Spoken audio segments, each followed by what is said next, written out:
জাবির ইবনে সামুরা একজন সাহাবী, তিনি ওনার শৈশবকালের স্মৃতিচারণ করছেন। তিনি বললেন, একবার মসজিদে নবীর পাশে আমরা কিছু বাচ্চারা দাঁড়িয়েছিলাম। প্রিয় নবীজি নামাজ শেষ করে বেরোলেন। প্রতিটি বাচ্চার গালে তিনি হাত বুলিয়ে দিচ্ছেন। দিতে দিতে এলো আমার পালা। তিনি শৈশবের স্মৃতিচারণ করে বলছেন যে প্রিয় নবীজি যখন আমার গালে হাত লাগালেন, আমি একটা হিম শীতল পরশ অনুভব করলাম।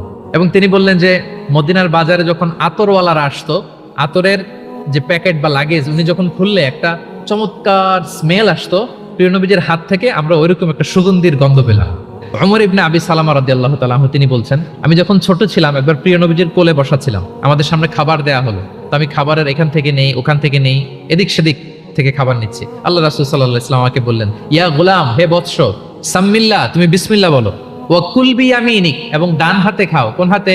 ওয়াকুল বিয়ামিনিক ওয়াকুল মিম্মা ইয়ালিক, আর তোমার সামনে যেটা আছে ওখান থেকে খাও।